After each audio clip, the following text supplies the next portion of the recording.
Okay mga ka-trigger, it's me again, ang inyong Pinoy Firearms Instructor na gunsmith din naman.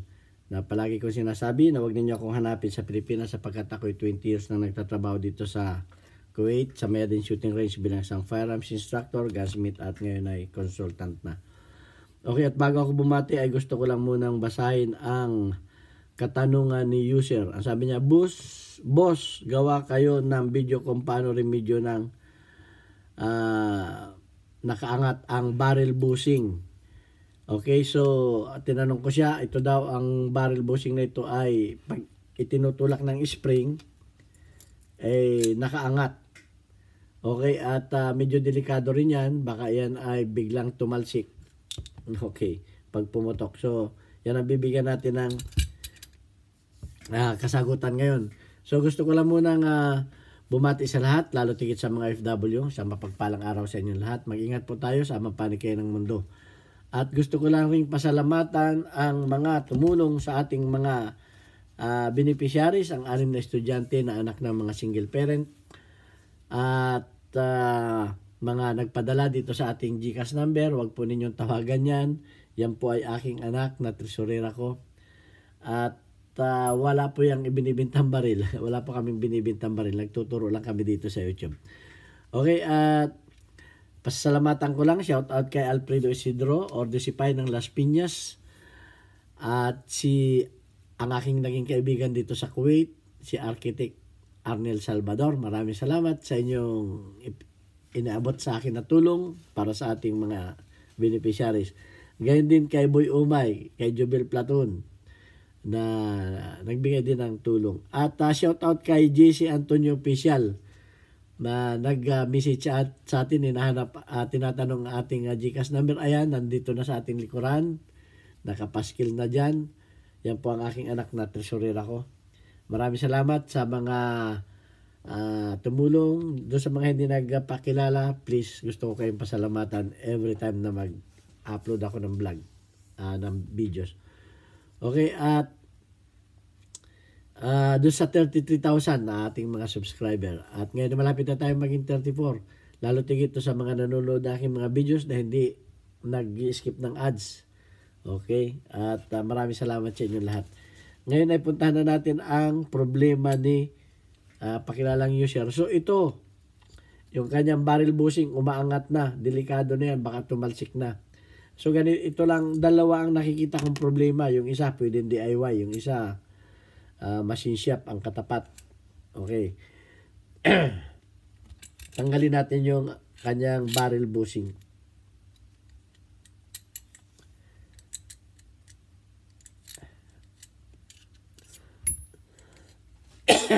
Pasensyahan ninyo aking boses dahil dito ay nagbago na ng klima, naging tag-init na, kaya tayo inubuat sinipon. Okay. So kung nakikita ninyo itong kuntil na to, ayan. Pag ito ay wala na sa hugis, wala na sa shape, na itong bandang loob ay napudpud na o nabawasan na. Pwede ninyo itong paabunuhan. Okay, paabunuhan ninyo sa mga magagaling na welder. Mas advice ko ang TIG weld o MIG weld. Okay, ito siya. Itong parte na ito, yung parte dito, hindi yung labas na to, itong dito sa bandang ito. Okay, so paabunuhan ninyo dito. At kung wala naman kayong machine shop, mas maganda ito kung sa machine shop gagawin para pantay na pantay, ay pwede kayong mag-DIY na kung meron kayong mga needle file, kikikilin ninyo yan. Yan o, papakita ko sa inyo. Kikikilin ninyo yan dito. Yan. Kinakailangan pantay na pantay ang pagdaan ng kikil dito, pantay na pantay. Yan. O, yan o. Papantay ninyo yan. Yan. At ganoon din yung taas niya. Titingnan ninyo yung taas. Isusukat ninyo siya dito. Pwede na ninyo tanggalin yung barrel yan kung magsusukat kayo. Yan. Dahil yan ay may kanal yan dito. Ayun, yung kanal yan. Ilawan natin para makita. Ako, nasilaw kayo sa ulo ko. Ayan, meron niyang kanal dito. Okay. Ayun yung kanal. Yun yung kanal na yun. Doon yan dumadaan. Doon yan dumadaan. Doon yan ninyo ngayon ususukat. Okay? Ngayon, ang problema, kung itong kanal na ito, ito ang nagka-problema, lumuwang na yung kanal. Yung kanal, yung kanal na yan po, hindi man diretso yan, hindi man diretso. Yan ay hanggang dito lamang sa side dito, sa bandang kanan na side dito. May kanal yan dito. Okay? So, pag ito ang nagka-problema, masinsiyap na ang kinakailangan ninyo nito. Pabibilda pa ninyo itong ano na to. Pabibilda pa ninyo yung parte na nasira dito. Pagkatapos, yan ay gagamitan ng milling machine or drill press na may cross vise. Okay, ito kakanalan yan dito. Itong ply cutter ang ginagamit dyan, ito. Ply cutter, ito ang dadaan dyan.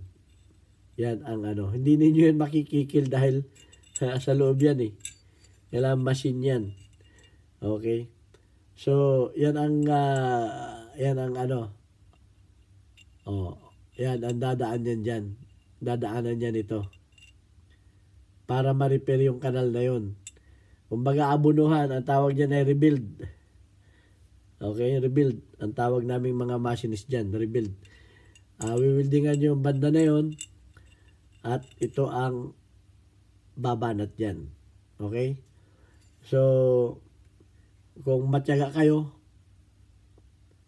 ay medyo mahirap yung gawin. Itong labas na to, pwede ninyong magawa yan, yung labas. Pero yung kanal, talagang ito ang ply cutter ang gagawa dyan. Ito.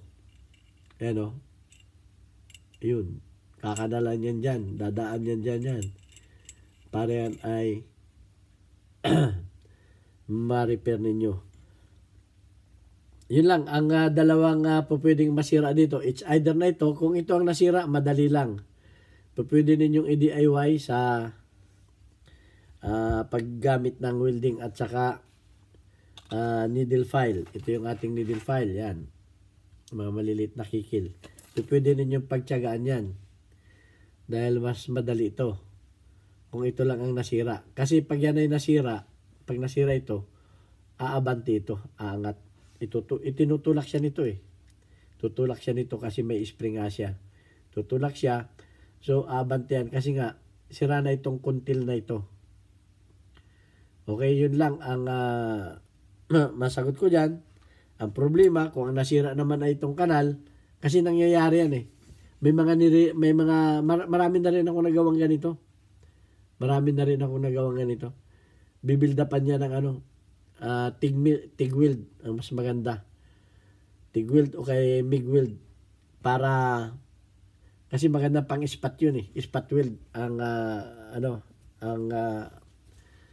babanat yan. Hindi naman yan babanat, wag niyong pawildingan ng acetylene kasi mababagang masyado to. Nasira ang pagkabakal niya.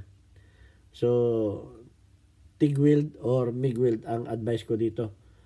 Kung acetylene naman, kung electric welding naman, sobrang laki kasi ang tatamaan.